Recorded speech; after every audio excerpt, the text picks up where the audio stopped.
Anyway, how's everybody feeling about that set? It's all good? It's workable? We'll keep working on it? Yeah, okay. Well, we'll practice it plenty. Don't worry. Okay, so we'll start in on the Michael Coleman now, the Tara Bolton. Sorry? I didn't make any paper copies of that. You can copy.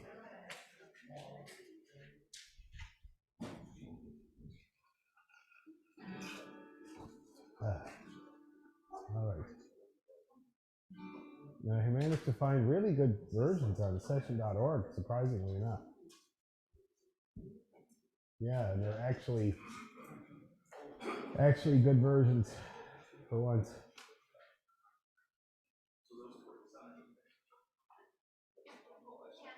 Mm-hmm.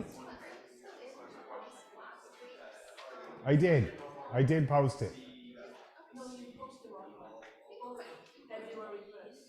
Oh, I posted the wrong one. Yeah, I can definitely post it. I thought I did. Elaine always reminds me, and she's in Florida, and she reminded me, and then I posted the wrong one, I guess.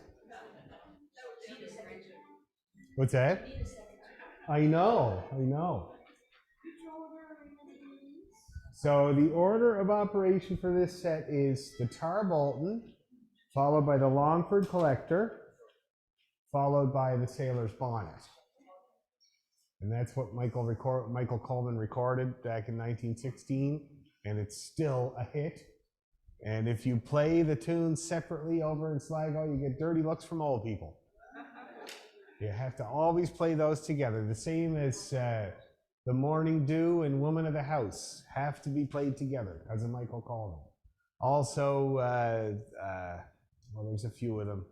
Can't remember the other ones, but that's the big one. Morning Dew, Woman of the House. Oh, Dr. Gilbert's and the Queen of May.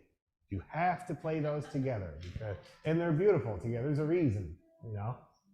Anyway, so this is a very, very commonly played set. So first of all, let me just play, I guess I'll just play the whole set for you. Get you in the mood. Take a little breather there. I'm going to sit down to play it too because it's better.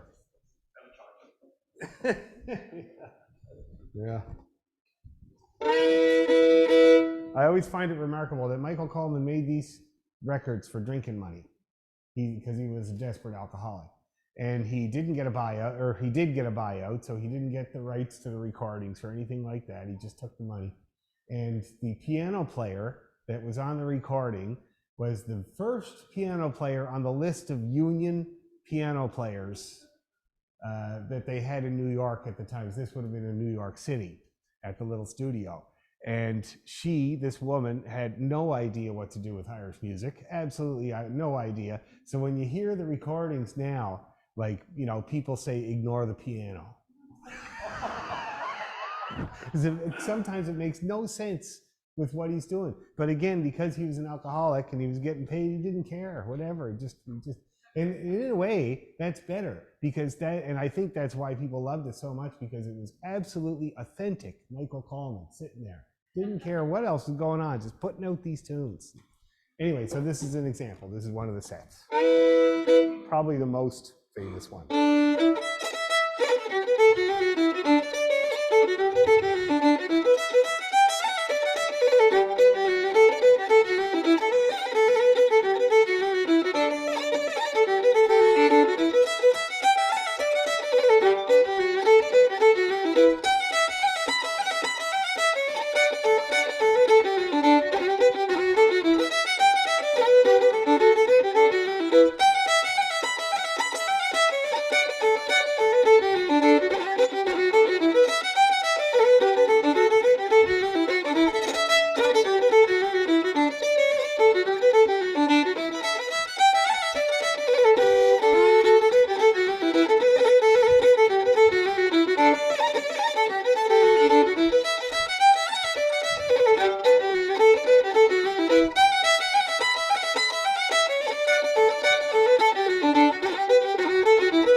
Thank you, thank you. Isn't that a killer set? Okay? And the funny thing about the last tune is that he actually screwed it up. And I don't know if you noticed that, but he only played the A part once. And that's what he did on the recording. And he did it both times. So I don't know if he meant it or not. But ever since then, everybody plays it that way. Nobody would ever play the A part the second time around. Isn't that something? Anyway, so let's start in on it. Tarbolt. It's not hard. Now I know when I played it, I put lots of stuff in. You don't have to put any stuff in at all. You can just play the melody, but I will tell you the stuff that I'm putting in there because it's all Sligo stuff. So it's not that hard. Here, the first phrase tells the whole story. See that? That kind of B-E-E-D-E. Or sorry, E-E-E. Or some people go, that's a very common way. I love that. I do that all the time. But that's the whole main theme of the tune. Let's just do that much. Okay, just the first phrase. And we'll go slow. 1, 2, 3.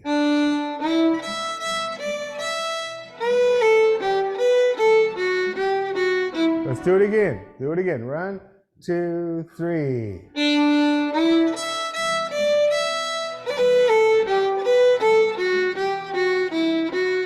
One more time. Ready, 2, 3.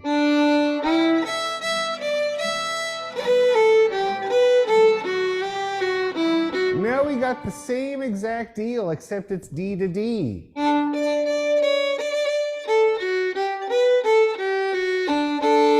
See that? Very similar idea, but starting on a different note. So let's do that. D to D. Second 2 bars. Ready, 2, 3, go.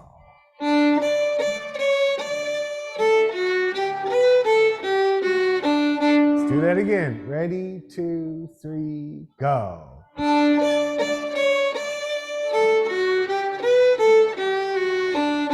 Oh, that was really good. One more time. Ready, go.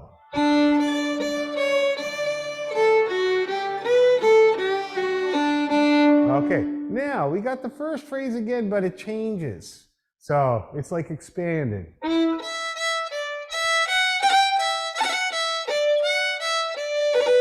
And then we'll get the ending. Okay, so let's get this third phrase. Like the first phrase, but it changes. E to E still. Ready, go.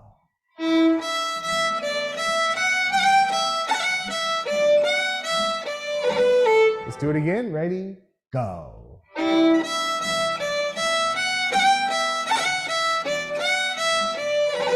One more time to get that change. Ready, go.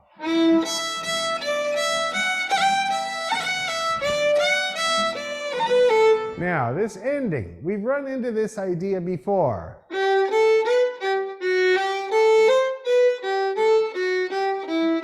Because another way you could hear that would be, see that? But they just kind of, just slightly. So it's a pattern. So let's try that. Last 2 bars of the A part. Nice and slow, scaly. Ready, go.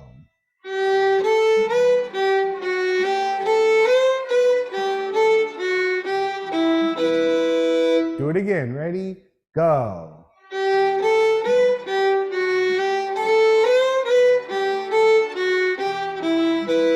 One more time to be sure. Ready, go.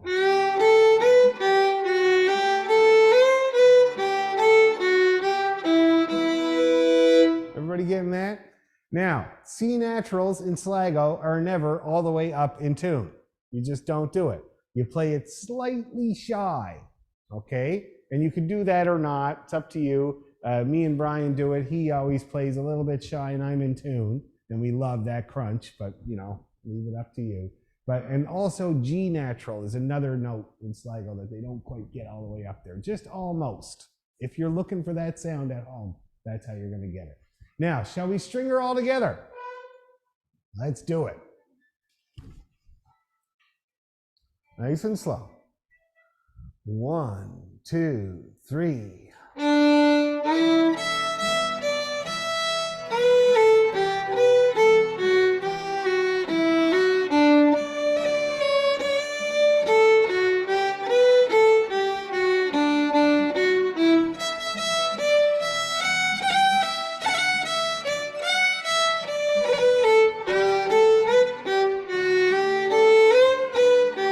Again.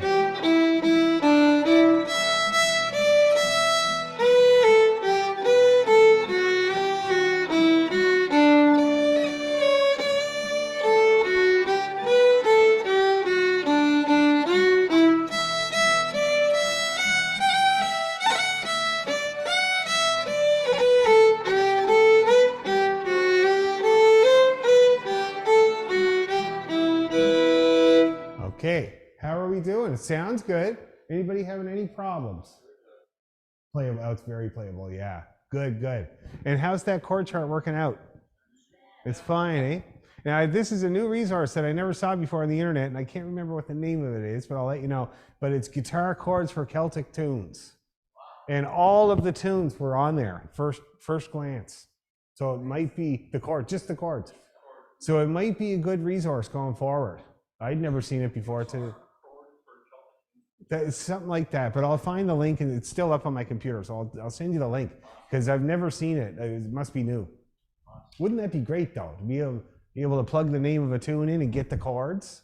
That'd be so good. Yeah, they're never included, eh? Like in music, very rare. Paul Crampton's like one of the only ones that actually does it, and it's a painstaking process. That's the problem. You put the wrong chords on some of these tunes, and the old fellas and women that wrote them will get very upset at you, you know? So for instance, Jerry's books, these are all his choices of chords. He sat down with Paul and Mario, the piano player, and it's his choices, so you know that they're good to go. See what I mean? But that was a painstaking process, so it's not very usual. Okay, let's take the grinder to it. Let's do it 500 or 600 times. This tune is great on the flute, Julia. It's made for the flute, this thing. 1, 2, 3.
Okay, very, very good. Everybody's doing really good. Second part goes up high.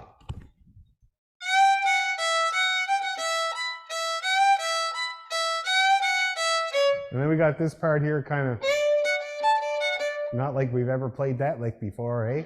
Like 300 times. But how's everybody's high B doing these days? It's pretty good? Pretty up there? Because it's very important in this second part. It's very exposed. So let's try this first phrase. I'll play for you again.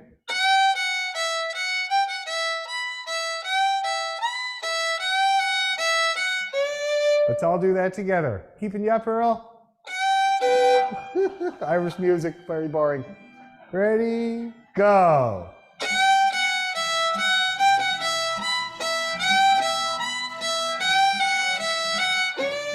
Okay, that's not bad. Let's do it again. Ready, go.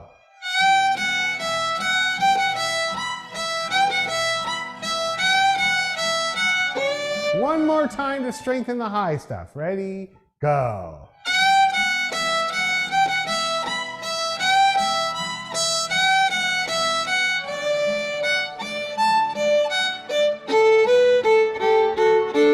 Good, good, good. Let's do that second phrase a few times. I know we've done it a million times, but let's just do it a million more. Ready? Oh, so that's going to be the second 2 bars of the third line. Ready, go.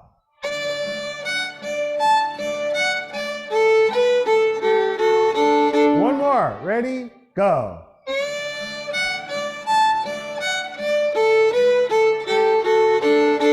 Okay, good, good, good.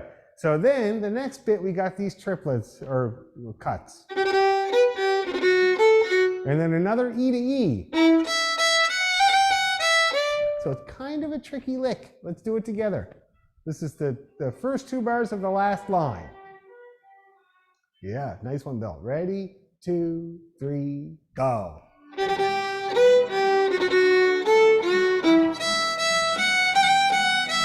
Do it again. Ready, go.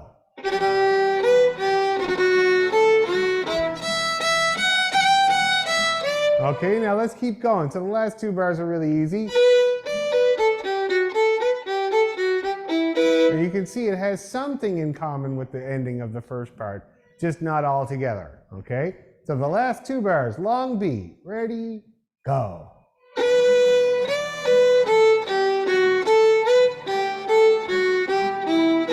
One more time. Ready, go.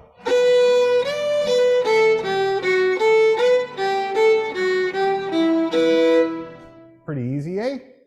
Okay, let's start at the top of the B part now and slowly go through it twice. See if anything goes terribly wrong or if anybody starts crying. Ready, 2, 3, go.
Sounds like it's in there. Anybody have any problems?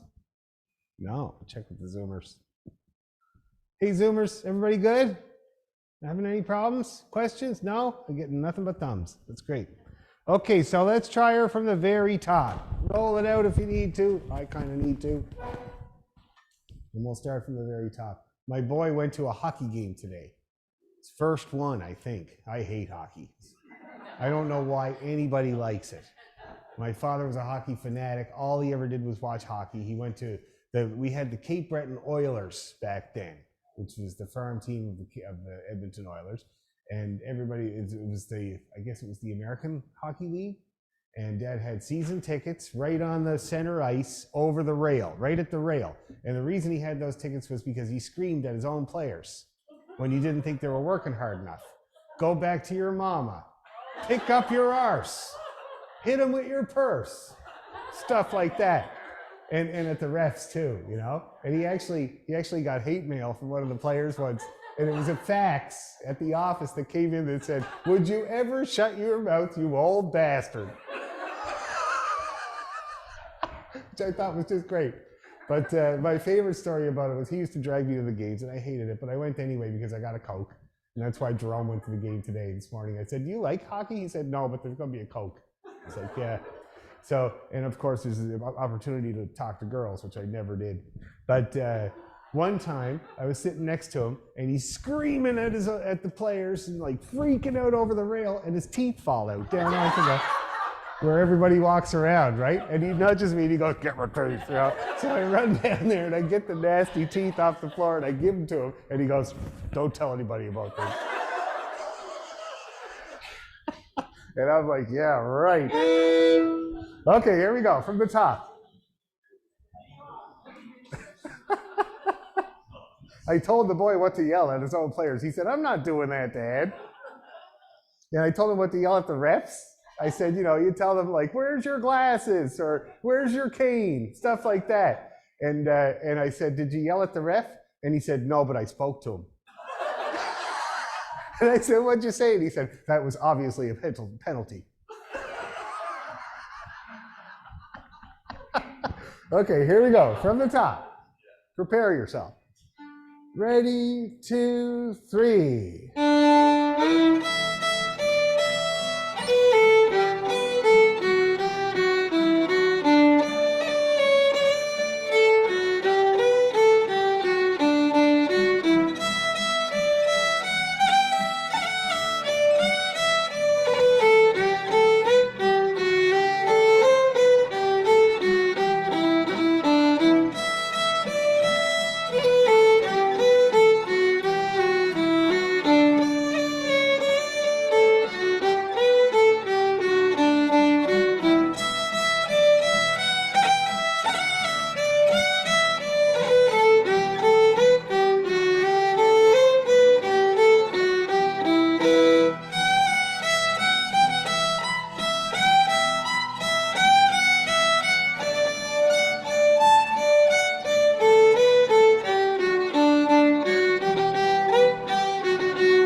good. Nothing in the way. We'll talk about all the tricks and stuff that you can do next time for those that want to give it a try. Okay? Really good practice tonight, guys. Excellent job. We'll keep going with the set next time. Okay? Everybody good at that speed even? It was okay? Everybody looks kind of frozen. Is it okay? Okay, good. So next time we'll put some tricks and bits and bobs in there and we'll learn the rest of the set. The next two tunes are really easy. Okay? Thanks everybody. Bye-bye.